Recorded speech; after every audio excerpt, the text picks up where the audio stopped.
समस्त को नमस्कार मोर दर्शक बंधु। तो फ्रेंड्स मु आपन को स्वागत करुच्ची मोर यूट्यूब चैनल रे। तो फ्रेंड्स आज वीडियो रे मु आपन को शिखेबा जाउची केतोटी family and relationship Odia word meaning English रे कहबा सिखाउची।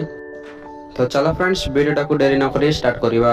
तो सर्वप्रथम होची कि गाइस फादर फादर या को ओडिया रे कहआ जाय बापा बापा। मदर मदर या को ओडिया रे कहआ जाय मां मां। पेरेंट्स पेरेंट्स या को ओडिया रे कहआ जाय पिता माता पिता माता। ग्रैंड मदर या को ओडिया रे कहआ जाय जेजेमा। तो फ्रेंड्स एमिति का वीडियो देखिबा कहले हमर चैनल रे जदी ए वीडियो आपन को किछि भी हेल्पफुल लागितिले निश्चय लाइक करिवे शेयर करिवे सब्सक्राइब करिवे। तो फ्रेंड्स चलो ग्रैंडफादर या को ओडिया रे कहआ जाय जेजे बापा। अंकल या को ओडिया रे कहआ जाय कोका।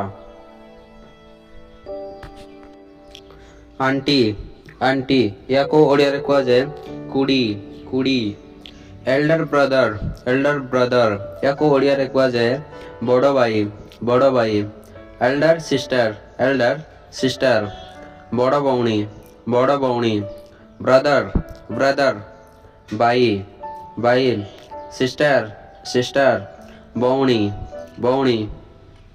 तो फ्रेंड्स एमिति का वीडियो देखिबा पहले हमर चैनल को लाइक करंतु शेयर करंतु सब्सक्राइब करंतु के भाई माने भौणी माने आपण माने वीडियो देखुचंती किंतु बट आपण माने मते सपोर्ट करू नांती।